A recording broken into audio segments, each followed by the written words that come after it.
Voltando agora no quarto bloco com o Dr. Hugo Nigro Mazzilli, procurador de Justiça aposentado.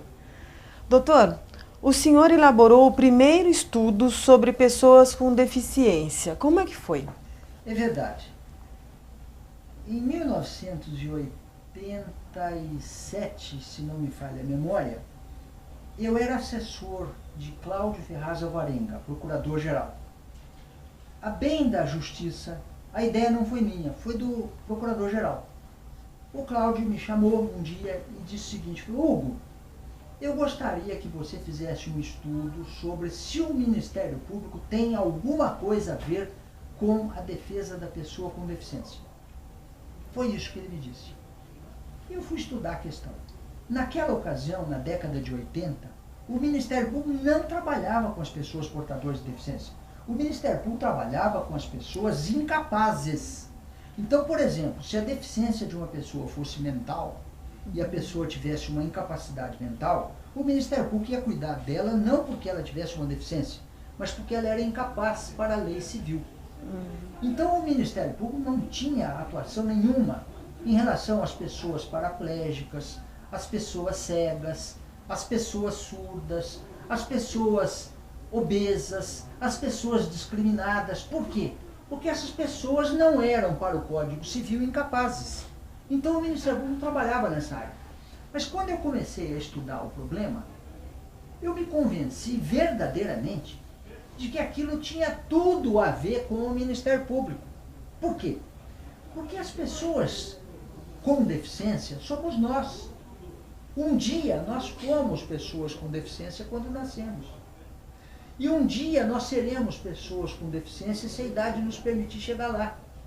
Todos nós temos, ou tivemos, ou teremos, ou podemos ter deficiências. E as deficiências fazem parte da vida humana. As pessoas são inteiras, tendo ou não tendo deficiências. E o Ministério Público está aí para compensar as desigualdades, para lutar pela suplementação das capacidades. Eu me convenci inteiramente que isso tinha tudo a ver com o Ministério Público. E eu preparei um estudo, e eu contei na ocasião com o auxílio de 4 estagiárias do Ministério Público. Eu pedi para que elas fizessem um levantamento de legislação.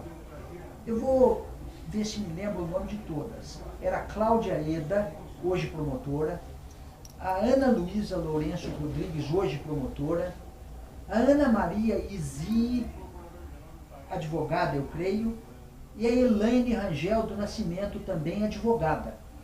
Elas eram estagiárias da nossa promotoria e eu pedi a elas que fizessem um levantamento de toda a legislação federal, estadual e do município de São Paulo que envolvesse qualquer tipo de deficiência. Elas levantaram tudo, me entregaram este material e eu, com base neste material e mais as minhas próprias pesquisas, eu fiz um estudo teórico que embasou ao procurador-geral. Eu propus que ele criasse uma coordenadoria para a pessoa com deficiência. E ele criou.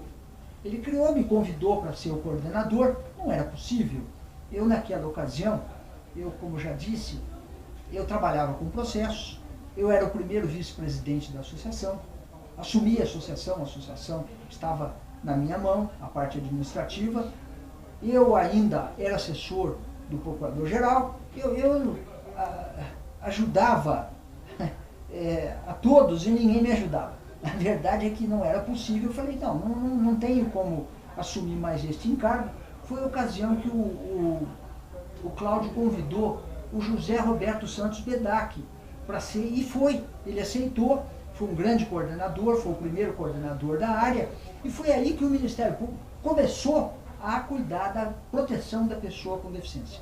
E aí, daí para frente, o crescimento foi notável, porque o Ministério Público realmente acabou se destinando a esta defesa de uma maneira prioritária, de uma maneira necessária. Hoje nós temos esta verdadeira finalidade reconhecida até na lei. Então isso foi uma tarefa da qual eu me orgulho de ter participado, ainda que modestamente. E o artigo O Deficiente e o Ministério Público foi publicado na época no jornal O Estado de São Paulo, né? Exatamente. 13 de março de 1985. 85, foi em 1985, olha aí, ó. E na revista dos tribunais, Então, número 629, com reportagem a respeito. Pois é, vejam que coisa interessante. Eu, ao fazer esse estudo, eu não quis que aquele estudo fosse encaminhado ao procurador-geral e ficasse apenas na esfera administrativa da instituição. Eu quis que ele tivesse luz, que ele tivesse divulgação. Eu procurei a nossa tradicional revista Justiça e também a revista dos tribunais. Também procurei o Estado de São Paulo, onde esse artigo teve uma larga divulgação a nível nacional. E hoje nós podemos ver que a atuação do Ministério Público na área da pessoa com deficiência é uma atuação nacional. O Ministério Público hoje se dedica a isso como um dos seus principais deveres. Eu tenho aqui informação que a publicação do primeiro livro do senhor foi em 85, né? O senhor publicou o primeiro livro, que foi fruto de uma tese apresentada num congresso do Ministério Público. É verdade. Intitulada O Promotor de Justiça e o Atendimento ao Público. É verdade. O que aconteceu foi o seguinte. Eu era promotor aqui em São Paulo e na ocasião, eu era o coordenador de grupo de estudos cível da capital. E naquela oportunidade, eu fui convidado pela Coordenadoria Geral a apresentar uma tese para o final do ano, porque o grupo de estudos da capital teria que apresentar uma tese, era tradicional. A tese deveria ser uma tese criminal, eu não era o coordenador criminal, mas o coordenador criminal se indispôs com a associação, se indispôs com os colegas de grupo de estudos e falou que não ia apresentar mais a tese. Estava em cima do prazo para fechar o livro de teses e os colegas me pediram que eu fizesse uma tese. Eu falei, mas não tem jeito, eu vou fazer uma tese em 2, 3 dias. Isso é uma coisa que exige estudos, exige preparação e tal. Mas os colegas me pediram, me suplicaram que eu fizesse aquilo, porque senão o grupo de estudo da capital ia ficar sem tese. Isso nunca tinha acontecido. E eu fui, mais uma vez, por sacrifício, passei a trabalhar num regime de dedicação intensa numa tese e eu escrevi sobre o que eu mais gostava na ocasião. Naquele momento estava me preocupando muito o atendimento ao público. O atendimento ao público pelo Ministério Público eu considero uma das tarefas mais importantes da instituição. É a origem do nosso ombudsman, é a origem do prestígio social da nossa instituição. Mas tem muito promotor que não gosta, tem muito promotor que não atende o público, tem muito promotor que manda o público embora, fixa número de pessoas para atender, dá senhas. Eu sempre atendi todos os que me procuravam, todos, nunca pus limite, nunca. Até em casa atendia quando me procuravam. E eu até fui inovador nesta área, eu criei coisas. Eu dava para as pessoas que me procuravam, eu dava para elas uma orientação escrita. Isso existe nas comarcas do interior onde eu passei. Era um formulário que eu pagava do meu bolso, eu anotava o nome da pessoa, o documento de identidade, se a pessoa me fornecesse, se não fornecesse eu escrevia que não forneceu, porque senão a pessoa poderia amanhã usar aquele documento como prova de que esteve falando comigo quando não esteve. Então eu identificava a pessoa quando fosse o caso, dizia o que ela me procurou e qual o encaminhamento que eu tinha dado ao assunto. Por exemplo, a pessoa me procurava, era caso de propor uma ação, eu propunha, eu escrevia. Me procurou, eu propus tal ação, é número tal, foi distribuído para o cartório e tal. Quando a pessoa voltava com aquele memorando, era um memorando, aquilo me ajudava a dar continuidade no atendimento. Eu fiz também um livro de registro de atendimento de casos. Eu tenho até hoje esses livros, são vários livros das comarcas pelas quais eu passei, com o nome, o assunto e o encaminhamento que eu dava para cada caso. E tudo isso que eu fiz, eu resolvi fazer um estudo científico sobre aquele problema atinente ao atendimento ao público. O que significa isto? Significa saber quais são os casos, quais são as soluções, qual é a ligação que o Ministério Público tem com aquela função. E eu, ao fazer esse estudo, o melhor que eu pude, eu apresentei isto no seminário de fim de ano. E como eu previa, houve uma discussão muito grande se aquilo era ou não era atribuição do Ministério Público. Porque muitos promotores acham que o promotor não tem que atender o público. Mas eu achei que era uma função institucional, uma instituição importante da nossa instituição, e novamente fomos para o voto, ganhamos, e aquela tese eu acabei transformando no meu primeiro livro. Entreguei para a editora Saraiva aquele material e perguntei se eles se interessariam em publicar aquele livro. A Saraiva me respondeu que sim, que se interessava. Devo reconhecer aqui, devo dizer uma curiosidade a todos, o editor na época da Saraiva era o Juarez de Oliveira. Ele me confidenciou uma informação que normalmente as editoras não dão aos autores. Ele me confidenciou que a editora considerava que meu livro não era comercial, que não ia vender, mas que estava muito bem escrito e merecia o investimento. Só que eles se enganaram.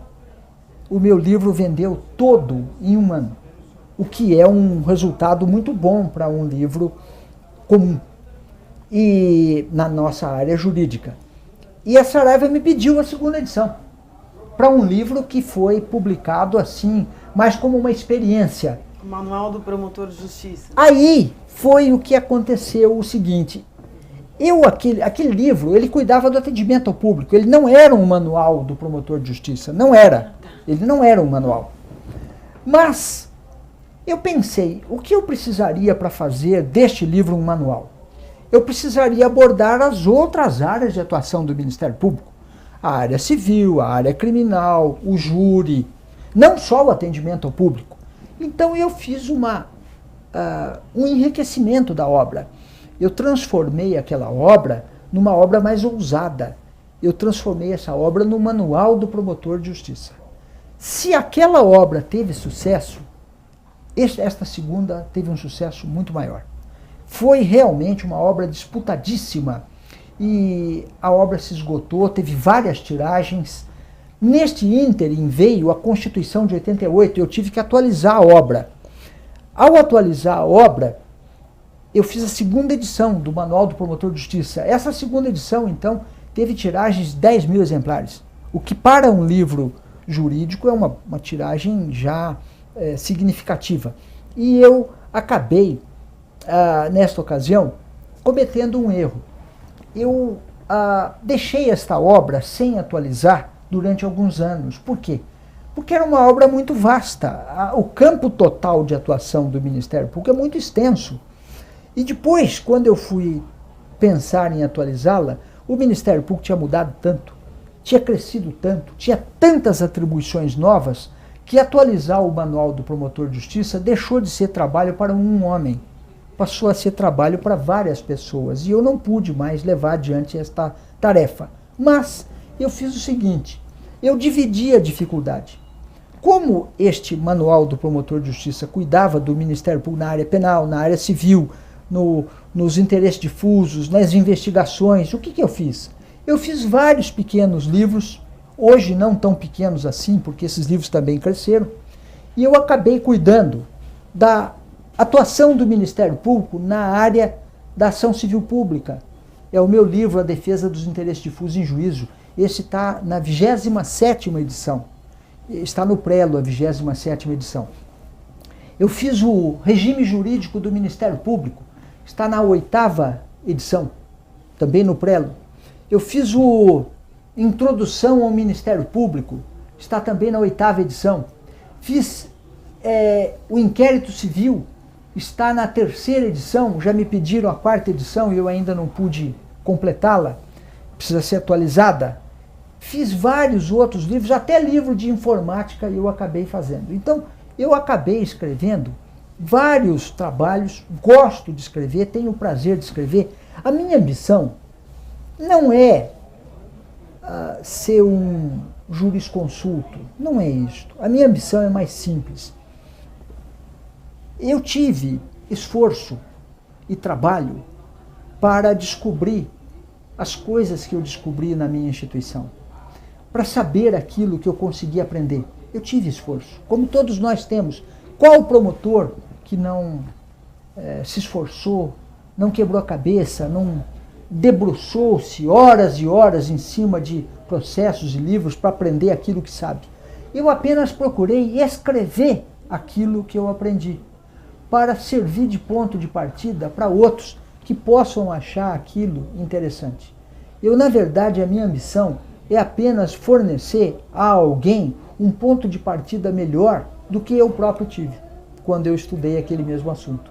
Então, quando um colega meu, um promotor, um advogado, um juiz, pegar o meu livro Regime Jurídico do Ministério Público, pode acreditar que ele vai ter um ponto de partida melhor do que eu próprio.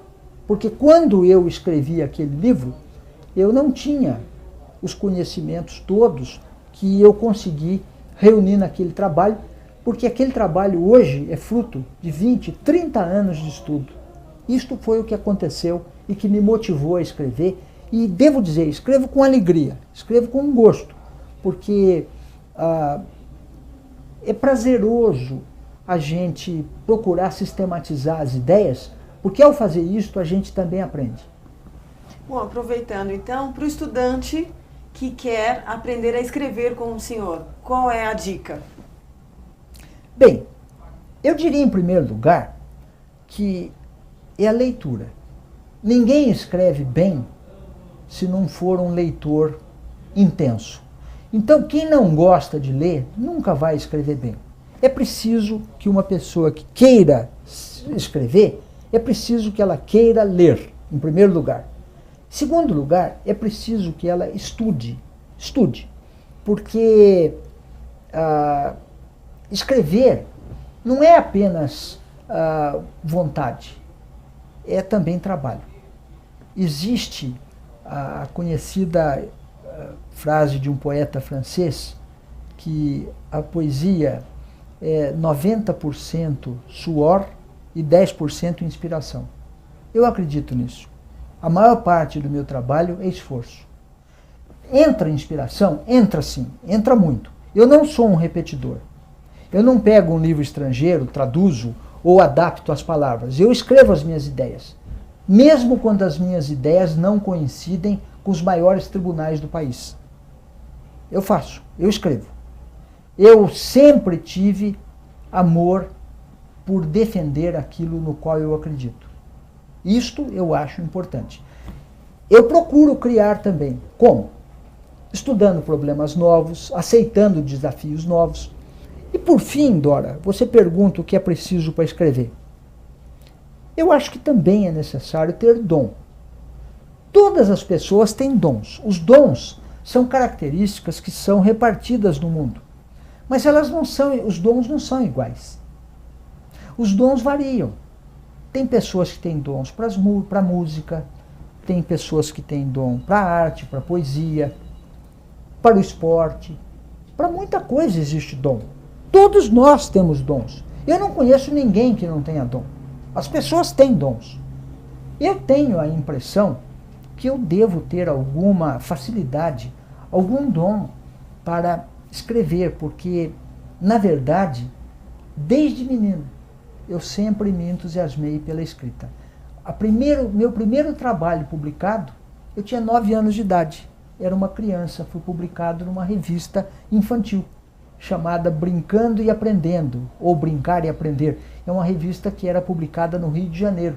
Então, eu sempre tive esta vocação, e acredito que a soma de dom, a soma de esforço, a soma de estudos, a soma da leitura, tudo isso acaba produzindo algum resultado num cadinho, e esse cadinho acabou produzindo as obras que eu acabei escrevendo.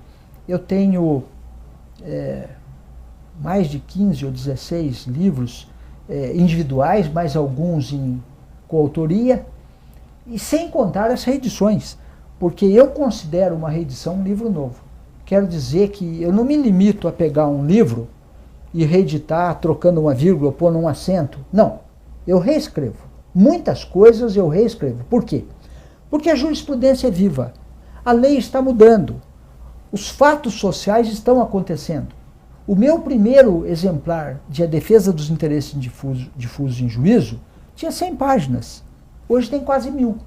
O que aumentou nesses 20, 30 anos? O que aumentou? Aumentou a minha experiência, aumentou a jurisprudência dos tribunais, a legislação mudou, a sociedade mudou, os fatos estão acontecendo. Então, eu posso dizer que cada edição do meu livro é praticamente um livro novo. Muito bem. Vamos encerrar agora. Eu gostaria que o senhor me dissesse como é que o senhor vê o Ministério Público hoje. Bem, eu vejo o Ministério Público hoje completamente diferente do que foi no meu tempo. No meu tempo era um Ministério Público pobre, indigente. Eu não tinha máquina de escrever. Papel timbrado eu cheguei a usar do meu bolso, pagar do meu bolso, a máquina de escrever também. O telefone não era do Ministério Público, a gente dependia do telefone do Poder Judiciário. Eu não tinha funcionário nem para pôr uma carta no correio. Não tinha estrutura nenhuma. As leis só nos davam atribuições, não davam meios nenhum. Nós não tínhamos meios nem investigatórios. Era uma instituição extremamente voltada para a área penal. Nós não tínhamos atribuição no meio ambiente, não tínhamos atribuição no consumidor, com a pessoa com deficiência, nada. Era uma instituição que não mexia com o patrimônio público e social, a não ser que houvesse um crime. Então era uma instituição completamente diferente da de hoje. Hoje o Ministério Público é um Ministério Público forte, é um Ministério Público conhecido na sociedade. Quando eu entrei, não. Eu tive que falar para os meus familiares, para os meus amigos, o que era ser promotor. E muitos deles me perguntavam, e quando é que você vira juiz? Eles não sabiam que são carreiras diferentes. E hoje não. Hoje o Ministério Público é uma instituição mais conhecida. Não tanto quanto eu espero que ainda venha a ser, mas já é conhecida. Lembrem todos que no ano passado, em junho, quando havia aquele projeto absurdo no Congresso Nacional para colocar a investigação de todos os crimes na mão da polícia, quem saiu na rua contra a PEC 37? A própria população. A própria população tomou a defesa do Ministério Público. Por quê? Fruto do nosso trabalho. Fruto da mudança que o Ministério Público sofreu nesses últimos anos. Então o Ministério Público de hoje é um Ministério Público muito melhor do que o do meu tempo. Só que tem uma coisa, é um Ministério Público muito mais difícil. Para hoje ser promotor é muito mais difícil do que no meu tempo. Por quê? Porque hoje o promotor é procurado por causa do lixo ambiental, por causa da poluição, por causa do consumidor, por causa da pessoa discriminada, por causa da improbidade, por causa da administração inconsequente ou incompetente no município. Então hoje o promotor é muito pressionado e hoje é muito difícil ser promotor. Ser promotor hoje é mais difícil do que no meu tempo. Doutor Hugo, em nome da associação, eu agradeço essa preciosa entrevista que o senhor nos concedeu. Muito obrigado. Fica o meu abraço aos meus queridos colegas e a minha homenagem à Associação Paulista do Ministério Público. Quero dizer a todos que eu tenho muito orgulho de ser sócio da Associação Paulista do Ministério Público, uma entidade que sempre esteve ao nosso lado e ao lado do Ministério Público nos momentos mais importantes da nossa instituição. Muito obrigado. Obrigada, doutor.